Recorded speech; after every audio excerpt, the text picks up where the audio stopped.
नमस्कार, India news देख रहे हैं आप। मैं हूं आपके साथ पराग गुप्ता। शुरुआत करेंगे फटाफट खबरों की। चंडीगढ़ में सीएम मनोहर लाल की अध्यक्षता में बीजेपी की अहम बैठक का आयोजन किया गया, जिसमें संगठन विस्तार को लेकर चर्चा हुई। इस बैठक में सीएम के साथ बीजेपी के प्रदेश अध्यक्ष ओम प्रकाश धनखड़ और संगठन महामंत्री सुरेश भट्ट भी मौजूद रहे। बैठक में राजनीतिक नियुक्तियों समेत कई और मुद्दों पर भी चर्चा हुई। बॉलीवुड अभिनेत्री कंगना रनौत के विवादित बयान को गृहमंत्री अनिल विज ने सरासर गलत करार दिया। विज ने कहा कि संविधान में प्रदर्शन करने का अधिकार सभी को है। जो लोग अपनी मांग उठा रहे होते हैं आतंकवादी नहीं होते।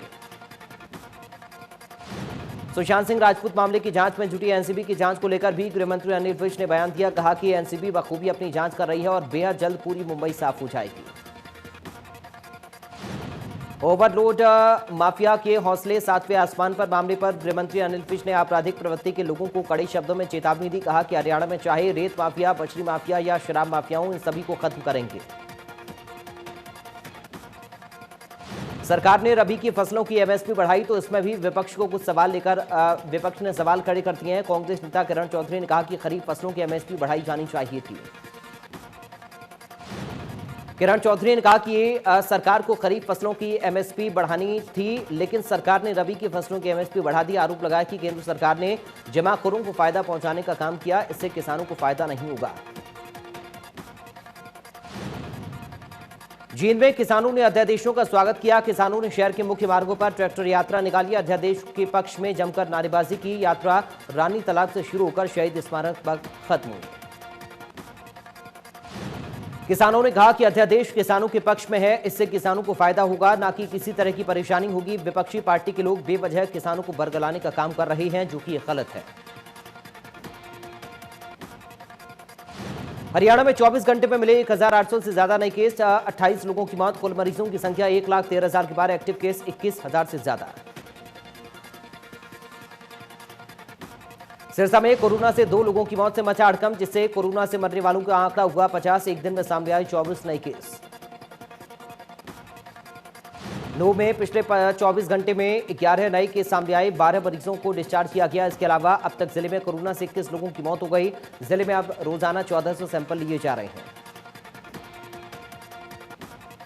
बल्लभगढ़ के पंचायत भवन में मौजूद खाद्य एवं आपूर्ति विभाग के कार्यालय में इन दिनों जमकर सोशल डिस्टेंसिंग की धज्जियां उड़ाई जा रही हैं। कार्यालय में लोग राशन कार्ड संबंधी काम के लिए भीड़ लगा लेते हैं। पंचकुला में विधानसभा अध्यक्ष ज्ञानचंद गुप्ता ने सेक्टर 19 के स्कूल से जिले के 38 प्राइमरी मॉडल स्कूल और 6 सीनियर सेकेंडरी मॉडल स्कूल का उद्घाटन किया। कहा, शिक्षा के क्षेत्र में सुधार लाना और शिक्षा के क्षेत्र में पंचकुला को अव्वल बनाना मुख्य उद्देश्य। ज्ञानचंद गुप्ता ने कहा कि सभी स्कूल में एक क्लासरूम ऐसा बनाया जाएगा जो सभी सुविधाओं से संपन्न हो, जिसमें छात्रों को हर तरीके की गुणवत्तापूर्ण शिक्षा मिल सके। बच्चों की बढ़ती तादाद को देखते हुए स्कूल के भवन को 2 मंजिल बनाने की घोषणा की गई है। कैथल में 134 टीचर्स के कोरोना के टेस्ट अभी तक किए गए। सभी की रिपोर्ट नेगेटिव आई। कैथल के लिए ये राहत की खबर है। अब स्कूल में आकर बच्चे शिक्षा ले सकेंगे। डॉक्टर ने बताया कि टीमें गठित की गई हैं और कैंप भी लगाए जा रहे हैं। सीएमओ ने कहा कि वो सभी अभिभावकों से अपील करते हैं कि जो बच्चे और टीचर स्कूल जाते हैं सभी मास्क का इस्तेमाल करें और सोशल डिस्टेंसिंग का पालन करें, ताकि इस महामारी से बचा जा सके। कैथल के गांव पाई से एक वायरल वीडियो सामने आया, जहां पर सरकारी स्कूल में सोशल डिस्टेंसिंग का तो पालन वीडियो में होता हुआ दिखाई दे रहा है, लेकिन किसी भी बच्चे ने मास्क नहीं लगा रखा। सीएमओ ने कहा कि मामला उनके संज्ञान में आ गया है। जिला उपायुक्त को लेटर लिख दिया गया है। स्कूल के प्रिंसिपल पर कार्रवाई करने की मांग की गई है। सरकार के सख्त आदेश हैं कि जो भी स्कूल गाइडलाइन का पालन नहीं करेगा उसके खिलाफ कार्रवाई की जाएगी। रेवाड़ी में निजी स्कूलों के शिक्षकों के कोरोना टेस्ट की फीस को लेकर स्कूल एसोसिएशन ने मुख्यमंत्री के नाम जिला उपायुक्त को ज्ञापन सौंपा। शिक्षकों के कोरोना टेस्ट के लिए लगने वाले चार्ज को खत्म करने की मांग की है। दरअसल सरकार ने स्कूल खोलने के निर्देश दिए हैं, लेकिन उससे पहले निजी स्कूलों के शिक्षकों को कोरोना टेस्ट करवाना जरूरी है, जिसकी फीस 1600 रुपए तय की गई है। हरियाणा शहरी विकास प्राधिकरण के गुरुग्राम में कमर्शियल गतिविधियों में शामिल होने वाले स्कूलों पर काबू करने का पूरा प्लान बना लिया है। प्राधिकरण की तरफ से ऐसे 34 स्कूलों की लिस्ट बनाई गई है जिनमें कमर्शियल गतिविधियां चल रही हैं। ऐसे 34 स्कूलों को प्राधिकरण ने जवाब सवाल के लिए तलब किया है। इस दौरान किसी स्कूल में कोई अवैध गतिविधि मिली तो स्कूलों पर कड़ी कार्रवाई की जाएगी। कोरोना संकट के बीच सीबीएसई की 10वीं और 12वीं क्लास की कंपार्टमेंट की परीक्षा आयोजित की गई। परीक्षा देने आए छात्रों की स्क्रीनिंग के बाद परीक्षा में छात्र बैठे। भिवानी की एसपी संगीता कालिया ने नई मुहिम की शुरुआत की। इस मुहिम के तहत फीडबैक सेल का गठन किया गया, जो कि महिलाओं को प्रताड़ना के बाद समझौते के मामले में न्याय दिलाने में मदद करेगा। फीडबैक सेल के जरिए प्रताड़ना के मामले में लगातार 6 महीने तक प्रताड़ित महिला से फोन पर रिपोर्ट ली जाएगी और दोबारा किसी महिला के साथ प्रताड़ना होने पर कड़ी कार्रवाई की जाएगी। उधर एसपी ने बताया कि इस तरह की मुहिम शुरू करने वाला भिवानी पहला जिला होगा। इस मुहिम को लेकर डीएसपी हेडक्वार्टर ने बताया कि एसपी संगीता कालिया का प्रयास है कि समझौते के बाद महिलाओं को प्रताड़ित न होना पड़े। फरीदाबाद के बल्लभगढ़ में चाइल्ड हेल्पलाइन की टीम और स्टेट क्राइम की टीम ने संयुक्त कार्रवाई करते हुए दुकानों पर छापेमारी की, तो दुकान से 6 बाल मजदूरों को बाल मजदूरी करने से मुक्त कराया गया। स्टेट क्राइम के एएसआई की माने तो दोषी दुकानदारों के खिलाफ कार्रवाई की जाएगी। चाइल्ड हेल्पलाइन की टीम को सूचना मिली थी, छापेमारी की तो बच्चे बाल मजदूरी करते हुए मिले। बच्चों को सीडब्ल्यूसी को सौंप दिया गया। पलवल में प्रधानमंत्री आवास योजना के तहत लोन दिलवाने के एवज में वार्ड नंबर 4 के पार्षद ने एक व्यक्ति से 70,000 रुपए रिश्वत के तौर पर ले लिए। बाद में पार्षद ने लोन कैंसिल होने की बात कहकर पीड़ित को टाल दिया। पीड़ित ने अपने रुपए वापस मांगी तो पार्षद ने अपने गुर्गों से उसकी जमकर पिटाई करवा दी, जान से मारने की धमकी दी। कैंप थाना पुलिस ने पीड़ित की शिकायत पर आरोपी पार्षद और 8-10 अन्य आरोपियों के खिलाफ मुकदमा दर्ज किया है। जींद में पुलिस पिछले कई महीने से पेयजल की किल्लत झेल रही गांव डाउला की महिलाओं ने जन स्वास्थ्य विभाग कार्यालय के सामने नारेबाजी करते हुए मटके तोड़े। महिलाओं का ये कहना है कि जेई के डबल पाइप लगाकर सप्लाई बाधित कर दी है। जन स्वास्थ्य विभाग के कार्यकारी अभियंता ने कहा कि जिस भी कर्मचारी ने इस काम में कोताही की है उसके खिलाफ कारण बताओ नोटिस जारी कर दिया गया है और पूरे मामले की जांच की जा रही है। नूह में 4 जगह छापेमारी में करीब 13 लाख रुपए की बिजली चोरी पकड़ गई। सीएम फ्लाइंग ने आरओ प्लांट पर छापा मारा। टीम ने प्लांट पर बिजली चोरी पकड़ते हुए 10 लाख का जुर्माना लगाया। खामियां मिलने पर आरओ प्लांट सील कर दिया। होटल, घर और दुकान पर छापेमारी करते हुए कार्रवाई की गई। सीएम फ्लाइंग की छापेमारी से अवैध आरओ प्लांट चलाने वालों में हड़कंप मच गया। सूचना मिलने पर आरओ प्लांट मालिक अंडरग्राउंड हो गए। एसडीओ ने कहा कि बिजली चोरों को बख्शा नहीं जाएगा। सोनीपत का सिविल अस्पताल एक बार फिर से सुर्खियों में है। गर्भवती महिला की डिलीवरी करवाने की बजाय उसे रोहतक पीजीआई रेफर कर दिया गया। महिला ने बाथरूम में ही बच्चे को जन्म दे दिया। सिविल अस्पताल के पीएमओ ने बताया कि यह मामला उनके संज्ञान में नहीं है। अगर कोई ऐसा मामला है तो मामले की जानकारी जुटाकर दोषी अधिकारियों पर कार्रवाई की जाएगी। करनाल पुलिस ने पेट्रोल पंप पर लूट की वारदात को अंजाम देने वाले 2 आरोपियों को गिरफ्तार किया। आरोपियों ने पेट्रोल पंप के कर्मचारियों के साथ चाकू और लोहे की पाइप से मारपीट कर लूट की थी। पूछताछ के दौरान आरोपियों ने बताया कि वो स्मैक का नशा करते हैं और तीसरे साथी के साथ मिलकर उन्होंने लूट की वारदात को अंजाम देने का प्लान बनाया। तीसरा आरोपी अब भी पुलिस की पकड़ से बाहर है। पलवल राष्ट्रीय राजमार्ग पर लूटपाट करने वाले गिरोह के 3 आरोपियों को पुलिस ने गिरफ्तार कर लिया, जबकि आरोपियों के कुछ साथी फरार हो गए, जिनकी गिरफ्तारी के प्रयास जारी है। पुलिस ने आरोपियों के कब्जे से 7 एल्यूमिनियम कॉइल और ट्रक बरामद किया। जांच अधिकारी ने बताया कि आरोपियों ने 7 वारदातों का खुलासा किया है। 2 वारदातों को आरोपियों ने उड़ीसा में भी अंजाम दिया। सोना में चोरों के हौसले बुलंद। चोरों ने पूर्व डीजीपी के फार्म हाउस में लाखों रुपए की चोरी की घटना को अंजाम दिया। विवाद के चलते फार्म हाउस को अगस्त में एसडीएम के आदेश पर सील किया गया था।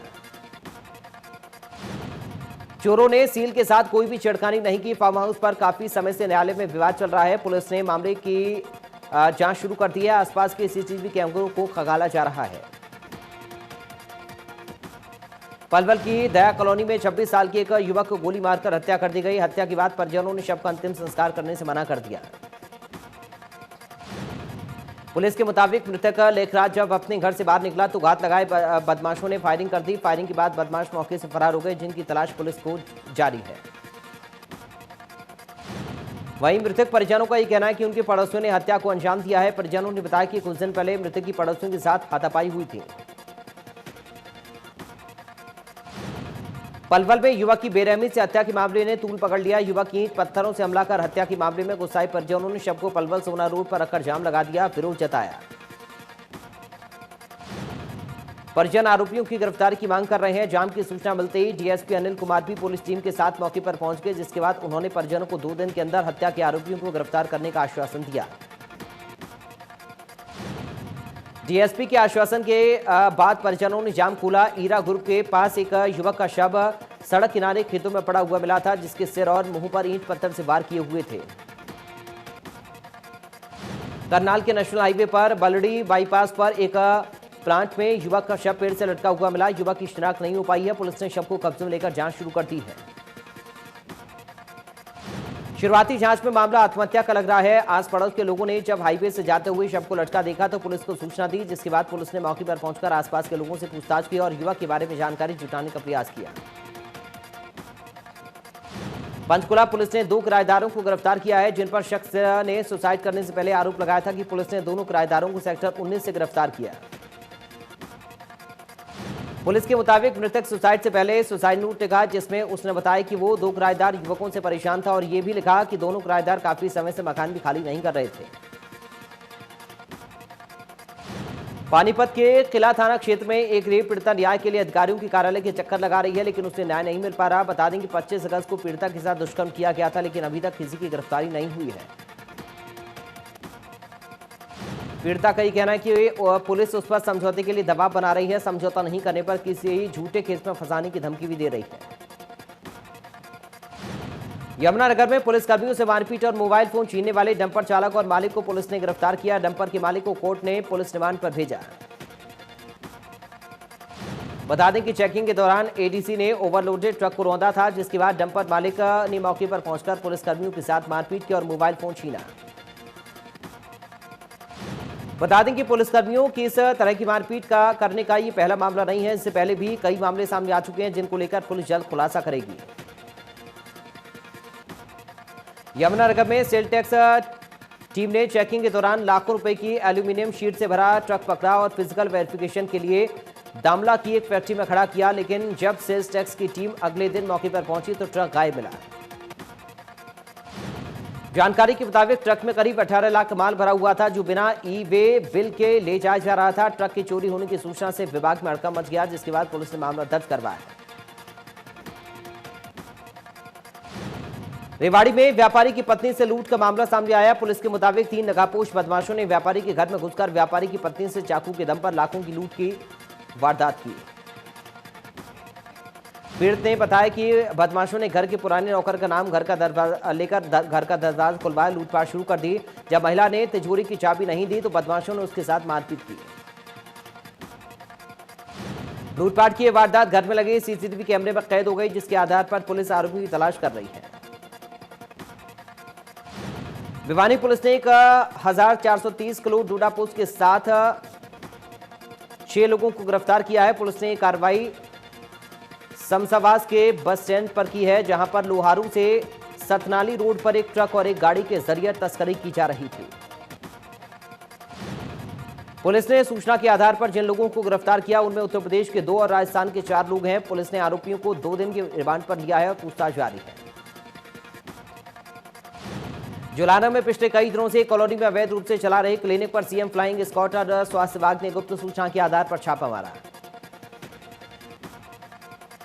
प्रद्दा के गांव चंदावली में बुजुर्ग सास पर बहू के अत्याचार का मामला सामने आया। बहू ने अपनी बुजुर्ग सास को डंडे से पीट कर अधमरा कर दिया।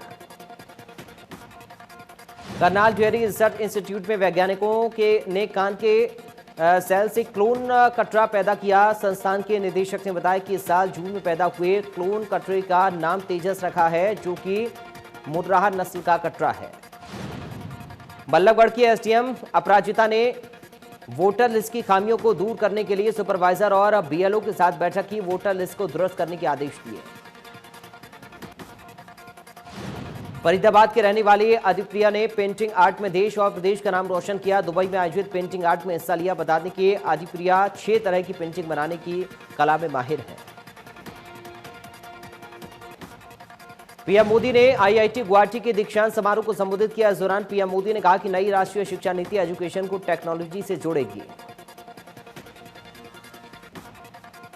कृषि बिलों को लेकर संसद में कांग्रेस का विरोध तेज। एमएसपी की मांग पर पूरे सत्र का कांग्रेस ने बहिष्कार किया। राज्यसभा में नेता विपक्ष गुलाम नबी आजाद ने पूछा, 18 दलों के विरोध के बावजूद बिल पास हो गया।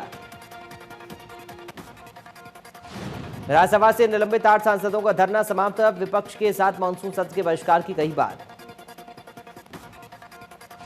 बता दें कि धरना दे रहे सांसदों के लिए उप सभापति हरवंश नारायण सिंह चाय लेकर पहुंचे, जिससे सांसदों ने ठुकरा दिया था।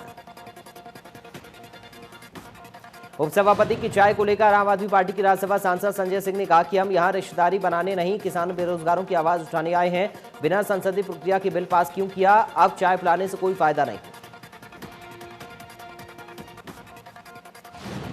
हरवंश नारायण सिंह के व्यवहार की पीएम मोदी ने सराहना की। पीएम मोदी ने ट्वीट पर लिखा, जिन्होंने अपमान किया उनको चाय परोसी। हरवंश जी की महानता और उदारता है, लोकतंत्र के लिए सबसे खूबसूरत तस्वीर है।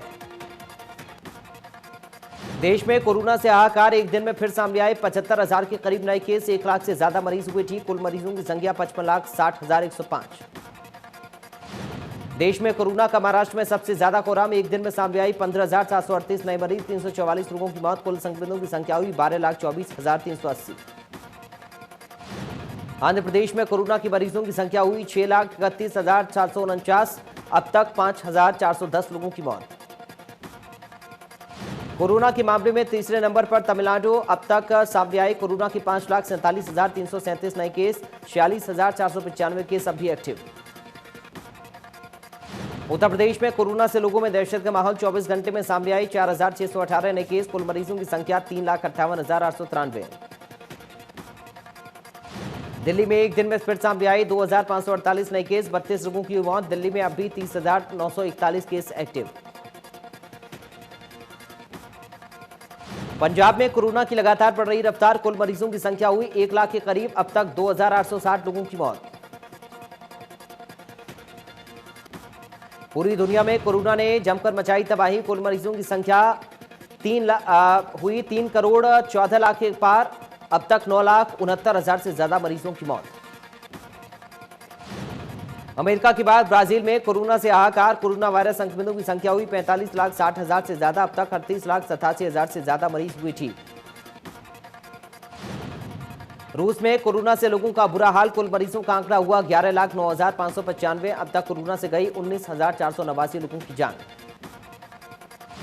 दक्षिण अफ्रीका में कोरोना से लोगों में दहशत का माहौल, लगातार बढ़कर मरीजों की संख्या हुई 6,61,000 के बाद 54,736 मरीजों का चल रहा इलाज। पाकिस्तान में कोरोना से 6,420 लोगों की मौत, कुल मरीजों का आंकड़ा हुआ 3,06,304। पाकिस्तान में अब भी 7,000 से ज्यादा एक्टिव केस। सत्यमेव जयते 2 का फर्स्ट लुक रिलीज हो गया है। फिल्म में जॉन अब्राहम के अपोजिट दिव्या खोसला कुमार नजर आएंगी। फिल्म में जॉन इस बार लखनऊ से भ्रष्टाचार को खत्म करेंगे। सत्यमेव जयते 2 अगले साल ईद के मौके पर रिलीज होगी। बिग बॉस 14 को लेकर फैंस काफी एक्साइटेड हैं। शो के ऑन एयर से पहले मेकर्स ने इसका प्रोमो वीडियो शेयर किया है, जिसमें गौहर खान एक अलग अंदाज में नजर आ रही हैं। नोरा का एक वीडियो सोशल मीडिया पर जमकर वायरल हो रहा है, जिसमें नोरा कोरियोग्राफर टेरेंस लोविस के साथ भीगी भीगी रातों गाने पर धमाकेदार डांस करते हुए नजर आ रही है। श्वेता तिवारी की बेटी पलक तिवारी की डेब्यू फिल्म रोजी का मोशन पोस्टर रिलीज हो चुका है। फिल्म एक हॉरर थ्रिलर फ्रेंचाइजी गुरुग्राम की सच्ची कहानियों पर आधारित है, जिसे विशाल मिश्रा ने डायरेक्ट किया है और विवेक ओबरॉय ने प्रोड्यूस किया है। Popular reality show Bigg Boss 14वें सीजन में कविता कौशिक नजर आने वाली हैं। कविता कौशिक को लोग सीरियल FIR के किरदार चंद्रमुखी चौटाला के रोल में जानते हैं। शाहरुख खान अपनी अपकमिंग फिल्म में डबल रोल करते हुए नजर आने वाले हैं। फिल्म सोशल कॉमेडी ड्रामा होगी, जिसे एटली कुमार और राज ND के डायरेक्ट करेंगे। वरुण सोबती और Sachin Khedekar starrer film Halahal release हो गई है। Crime suspense thriller based film में वरुण सोबती एक पुलिस वाले के किरदार में नजर आ रहे हैं और सचिन खेडेकर एक डॉक्टर के किरदार में नजर आ रहे हैं। एक्ट्रेस जरीना बहाव पिछले 5 दिनों से मुंबई की लीलावती अस्पताल में भर्ती हैं। जरीना बहाव का कोरोना रिपोर्ट उनकी पॉजिटिव आई है। जरीना बहाव को पिछले कुछ दिनों में सांस लेने में दिक्कत का सामना करना पड़ रहा था। प्रियंका चोपड़ा इन दिनों सोशल मीडिया पर काफी एक्टिव रहती हैं। प्रियंका चोपड़ा ने हाल ही में अपना एक वीडियो शेयर किया, जिसमें वो रेड ड्रेस में नजर आ रही हैं। 72वें एमी अवार्ड्स का ऐलान हो गया है। ये पहला मौका है जब कोरोना दौर में किसी बड़े अवार्ड्स का ऐलान हुआ हो। अवार्ड फंक्शन वर्चुअली हुए हैं। कॉमेडी कैटेगरी में शाई स्विट्स क्रीक करीब सबसे बड़े अवार्ड अपने नाम किए। एमी अवार्ड अमेरिकी टीवी वर्ल्ड के सबसे पॉपुलर अवार्ड्स में से एक है।